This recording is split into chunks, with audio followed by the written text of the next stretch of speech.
अब अगला सवाल है क्वेश्चन नंबर 14, जिसमें लिखा है 2.4 सेंटीमीटर ऊंचाई और 1.4 सेंटीमीटर व्यास वाले एक ठोस बेलन से उसी ऊंचाई और उसी व्यास वाला एक शंकु आकार खोल काट लिया जाता है, तो बचे हुए ठोस का कुल पृष्ठ क्षेत्रफल ज्ञात कीजिए। अर्थात एक बेलन है जिसकी ऊंचाई है 2.4 सेंटीमीटर और व्यास है 1.4 सेंटीमीटर। उस बेलन में से एक शंकु के आकार का एक खोल काट लिया गया है। यह एक लकड़ी का ठोस बेलन आकार टुकड़ा है जिसमें से एक शंकु आकार का एक खोल काट लिया गया है। तो काटने के बाद जो लकड़ी का ठोस भाग बच जाता है उसका क्षेत्रफल हमें ज्ञात करना है।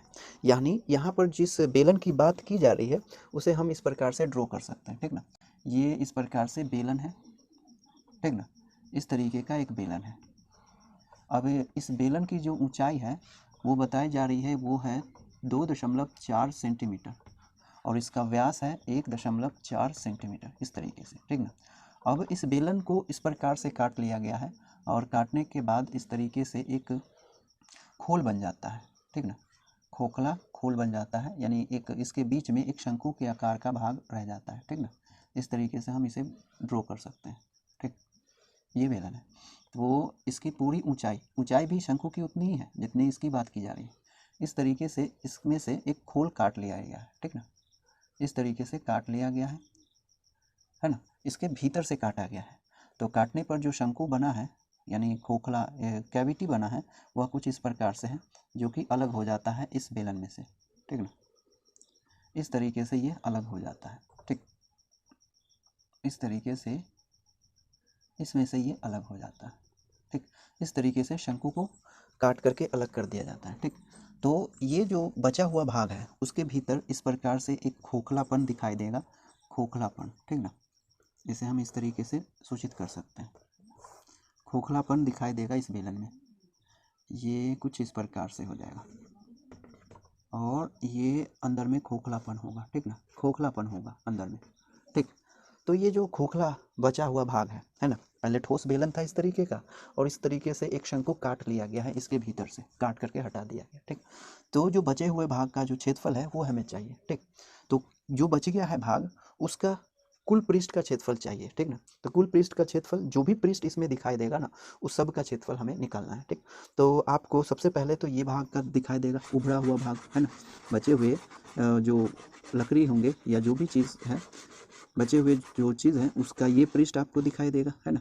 और ये वाला जो पृष्ठ है क्योंकि ठोस बेलन था, है ना, और उसमें से काट लिया गया, तो ये वाला जो भाग होगा, ये वाला वृत्तीय आधार जो होगा वो वृत्तीय भाग तो काट कर हटा दिया गया ना इस शंकु में से, इस बेलन में से ये वाला भाग क्या हो गया, हट गया। तो यहाँ पर एक खोखला बन गया ना, तो ये वृत्तीय भाग हट गया, तो इस पर पृष्ठ तो दिखाई नहीं देगा, लेकिन ऊपर का पृष्ठ है ही अभी, ठीक ना। तो एक ये वक्र पृष्ठ का क्षेत्रफल प्लस में ये जो है उसका क्षेत्रफल, ये तो बच ही गया ना, इसमें बच गया। लेकिन अंदर में जो ये शंकु के आकार का पृष्ठ दिखाई देगा प्लस में उसका क्षेत्रफल, तो 3 क्षेत्रफल हो जाएंगे। एक तो इसका वक्र पृष्ठ का क्षेत्रफल, फिर ये जो वृत्त आकार ऊपरी भाग है, वृत्त आकार जो ऊपरी भाग है उसका क्षेत्रफल, और प्लस में इसके अंदर में जो ये शंकु के आकार का पृष्ठ दिखाई देगा उसका क्षेत्रफल, यानी इस शंकु के वक्र पृष्ठ का क्षेत्रफल, ठीक ना। तो क्या करेंगे, यहाँ पर मेजरमेंट यही है। तो यहाँ पर हमें चाहिए क्या चीज़, शंकु जो बना है वो हम इसे यहाँ पर ड्रॉ कर लेते हैं, इसे हटा देते हैं, ठीक ना। शंकु जो बना है वो यहाँ पर हम ड्रॉ कर लेंगे इस तरीके से, ठीक। अब इस शंकु की जो आधार है ना वो यानी व्यास है वो है 1.4 सेंटीमीटर, ठीक। इसकी ऊंचाई इसी की ऊंचाई के बराबर है यानी 2.4 सेंटीमीटर, ठीक। अब इसका जो तिर्यक ऊंचाई है ना, ये एल है, नहीं मालूम है, ये हमें निकालना पड़ेगा, ठीक ना। तो इस बचे हुए भाग का क्षेत्रफल जब हम निकालेंगे, लिखेंगे अब बचे भाग का क्षेत्रफल, इसे हम ए मान लेते हैं ना। बचे हुए भाग का क्षेत्रफल बराबर में होगा ये बेलन का वक्र पृष्ठ का क्षेत्रफल, लिखेंगे बेलन का वक्र पृष्ठ क्षेत्रफल प्लस में इस वृत्ताकार भाग का क्षेत्रफल, वृत्ताकार भाग का क्षेत्रफल प्लस ये जो शंकु है है ना, इसके भीतर जो होगा वो शंकु के आकार का, शंकु के वक्र पृष्ठ के आकार का यहाँ पर इसका पृष्ठ हो जाएगा, ठीक ना। तो शंकु का वक्र पृष्ठ क्षेत्रफल, है ना, लिखेंगे शंकु का वक्र पृष्ठ क्षेत्रफल, ठीक ना, इस प्रकार से, ठीक। तो यहाँ पर लिखेंगे बेलन का वक्र पृष्ठ क्षेत्रफल जो होगा क्या चीज़, 2 पाई आर स्क्वायर, है ना, 2 पाई आर एच होता है ना, 2 पाई आर एच। तो बेलन के वक्र पृष्ठ का क्षेत्रफल 2 पाई आर एच, फिर वृत्ताकार भाग का क्षेत्रफल जो होगा पाई आर स्क्वायर, ठीक। और शंकु के वक्र पृष्ठ का क्षेत्रफल जो हो जाएगा वो होगा पाई आर एल होगा, ठीक ना। तो इस तरीके से, तो यहाँ पर h मालूम है, r भी मालूम है, लेकिन यहाँ पर l जो है वो नहीं मालूम है ना। इस शंकु की तिर्यक ऊंचाई पहले हमें निकालनी होगी, ठीक। तो इसकी तिर्यक ऊंचाई निकालने के लिए हम क्या करते हैं कि इस प्रकार से है, l यहाँ पर लिख लेते हैं ना, l बराबर h का स्क्वायर और r का स्क्वायर और टोटल का रूट। यहाँ h शंकु की ऊंचाई और r शंकु की त्रिज्या होगी, ठीक ना। तो यहाँ पर इसकी ऊंचाई जो हो गई वो कितनी है, 2.4 सेंटीमीटर, तो उसका स्क्वायर और प्लस आधार की त्रिज्या, है ना। आधार की त्रिज्या कितनी है, क्योंकि व्यास दिया गया है 1.4, है ना, तो आधार की त्रिज्या हो जाएगी 0.7, तो उसका स्क्वायर और टोटल का रूट, ठीक। अब हमें क्या करना है कि इसका स्क्वायर करना है ना। तो यहाँ पर कर लेते हैं, कितना हो जाएगा 2.4, अभी दशमलव को भूल जाते हैं, तो 4 अगुने 2 4, है ना, तो 4 चौके 16 हो जाएगा, 4 चौके 16, बच गया 1, 4 दूना 8 और 1 9, फिर 8 48, ठीक, 6 और 8 9 कितना हो गया 17, 8 9 17 और 4 1 5, इस प्रकार से। फिर प्लस इसमें दशमलव है ना, तो यहाँ पे आएगा दशमलव, ठीक।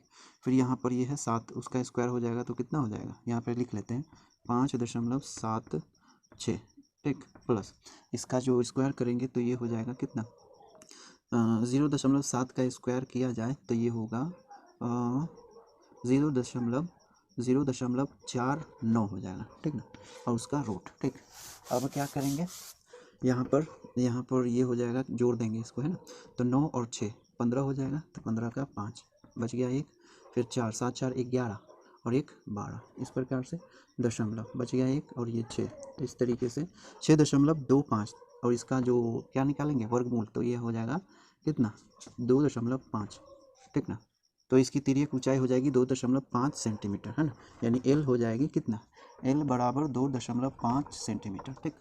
तो यहाँ पर रखते हैं, यहाँ पर सभी जगह, यहाँ भी है, यहाँ भी है, पाई कॉमन ले सकते हैं, तो पाई को कॉमन ले लिया, आर को कॉमन ले लिया, ठीक।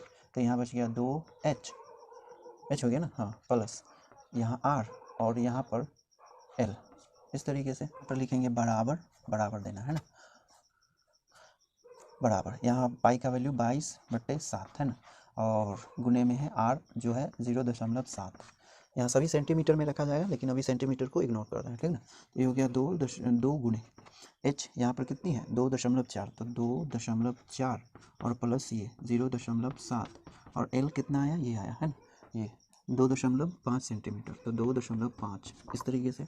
फिर यहाँ से इसे हटा दे तो ये हो जाएगा नीचे में 10, ठीक, बच गया ऊपर में 7, 7 से 7 कैंसिल कर देंगे, 22/10, ठीक ना, और गुने में ये है, तो ये हो जाएगा 4.8 प्लस 0.7 प्लस 2.5, इस तरीके से, है ना। फिर 22/10 और गुने, इसे जोड़ा जाए तो 5 और 7 5 12 और 12 8 20, 20 का 0, 20 का 0 बच गया 2, फिर 2 0 2 और 4 2 6 और 2 8, तो 8 दशमलव, ठीक ना, इस तरीके से। तो ये हो गया, अब क्या करना है, गुना करना है, यानी 8 है, 8.0 का मतलब 8 ही हो गया, है ना, तो 8 दूना 16, है ना, 8 दूना 16 और 1 17 हो जाएगा, ठीक। अब बट्टे में कितना है 10, अब इसे सॉल्व करेंगे तो नीचे में 10 है ना, तो एक अंक लेफ्ट साइड में दशमलव आ जाएगा, ठीक ना, तो 17.6, इसे हटा देते हैं, ठीक ना। अब यहाँ पर सेंटीमीटर में यूनिट, तो सेंटीमीटर स्क्वायर हो जाएगा, ठीक ना, लिखेंगे अतः शंकु यानी बचे भाग का कुल पृष्ठ का क्षेत्रफल यानी ए माना गया ना, हाँ ए माना गया, तो ए बराबर 17.6 सेंटीमीटर स्क्वायर। ठीक ना, तो आप इतना नोट करें।